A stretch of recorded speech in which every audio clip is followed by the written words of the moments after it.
మన మోటార్లు పెట్టి లాగేస్తా ఉన్నాం. మిగతా ముందుకెళ్ళే వాళ్ళకి రావట్లేదు, కొంచెం హైట్లో ఉండే వాళ్ళకి రావట్లేదు. ఇవన్నీ చాలా పారామీటర్స్ కన్సిడర్ చేసి మనం భవిష్యత్తులో ఆలోచించాలి. అందుకని వీటి మీద నేను ముందు నుంచి రివ్యూస్ చేస్తున్నప్పుడు నేను ప్రతిసారి ఇదే చూస్తాను. ఇక్కడ మనం ఉన్నప్పుడు ఒక 4 అడుగులు ఎత్తు ఉన్న ఒక 100 ఇల్లు ఉంటే వాళ్ళకి నీళ్ళు రావట్లేదు. అలాగే ముందున్న 2 కిలోమీటర్ల ఏరియాకి వస్తుంది, నెక్స్ట్ పక్కన ఉన్న వీటికి రావట్లేదు. ఇవన్నీ మన పిఠాపురంలోనూ చాలా క్షేత్రస్థాయి పద్ధతులు ఇవన్నీ మనం పరిశీలించాలి. ఓవర్ హెడ్ ట్యాంక్ లేకపోవడం సార్, ఓవర్ హెడ్ ట్యాంక్స్ ఉన్నాయి. మనకి డ్రింకింగ్ వాటర్ మనకి సర్ఫేస్ డ్రింకింగ్ వాటర్ ఫెసిలిటీస్ ఉన్నాయి. కానీ పైప్ డిజైనింగ్లో వీళ్ళు చాలా బండగా మొండిగా పైప్ వేసి తవ్వేస్తున్నారు. కానీ దానికి చాలా కన్సిడర్ ప్రెషర్ ఎవరిని తీసుకుంటారు, లేదా ఎక్స్ట్రా మోటార్లు వేసి తోడేస్తారా, మరి ఏం చేయాలనేది మన ఆర్డబ్ల్యూఎస్ శాఖ కూడా దీనికి కొంత బాధ్యత వహించాలి.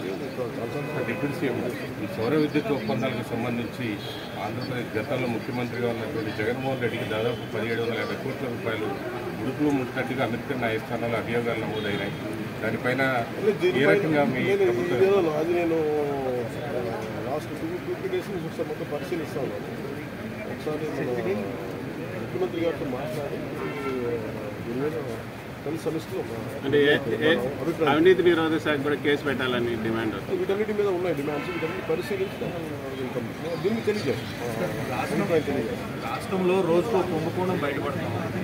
ఈరోజు మళ్ళీ తిరిగి కడప ఎయిర్పోర్టుకు సంబంధించి 150 కోట్లు, అట్లనే అంతకుముందు శ్రీకాకుళం జిల్లాలో కానీ సమోసాలకి 9 కోట్లు అనుకున్నప్పుడు ఇవన్నీ మనం సార్ అంటే ఇది అంటే చాలా బాధ్యత రాహిత్యం, భయాలు లేవు, పారదర్శకత లేదు, అకౌంటబిలిటీ లేదు. ఇవన్నిటికీ వీఆర్ పేయింగ్ ద ప్రైస్. ఇదేంటే భవిష్యత్తులో ఇలాంటి పునరావృతం కాకుండా చూడాలి. ఒకటి వాళ్ళు చేసిన దానికి వాళ్ళని అకౌంటబిలిటీ తీసుకురావడం, 2 భవిష్యత్తులో ఇలాంటి పునరావృతం కాకుండా ఉండదు. సార్ ఆర్జీవీ నోటీసులకి స్పందించకుండా ఆయన తప్పించుకుని తిరుగుతున్నారు. ఆయన ఒక్కళ్ళే గారు, మిగతా చాలా మంది కూడా విచారణకు రమ్మంటే రాకుండా తప్పించుకుని తిరుగుతున్నారని చెప్తున్నారు. పోలీసులు ఆ విధంగా వాళ్ళు పట్టుకోలేకపోతున్నారా, లేకపోతే ఏంటి అసలు? అంటే చిత్తశుద్ధి లేదా పోలీసులు వాళ్ళకి అరెస్ట్ చేయడానికి కానీ వాళ్ళు పట్టుకోవడానికి కానీ, లేదంటే వాళ్ళకి తిరుగుతున్నారు? ఏంటి సార్ అది? Police let me do my job. నా పని నేను చేసుకున్నాను, వాళ్ళ పని వాళ్ళు చేయాలి కదా. అట్లా కదా, గత గవర్నమెంట్లో అయితే ఎక్కడున్నా కూడా పట్టుకొని వచ్చేవాళ్ళు. ఇక్కడ మాత్రం పోలీసులే వాళ్ళు చెప్తున్నారు వాళ్ళు పట్టుకెళ్ళిన సందర్భాలు అనిపించట్లేదా?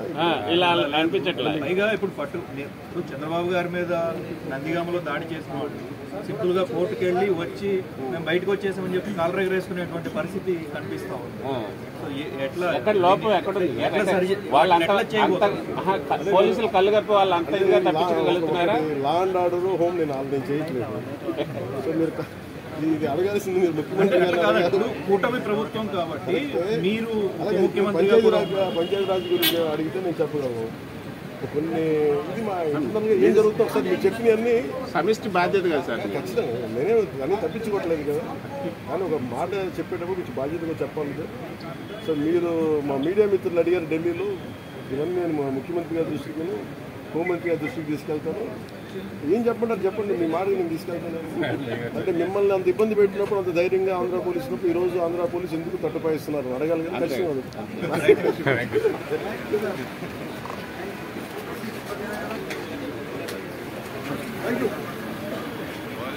అడిగారా సార్?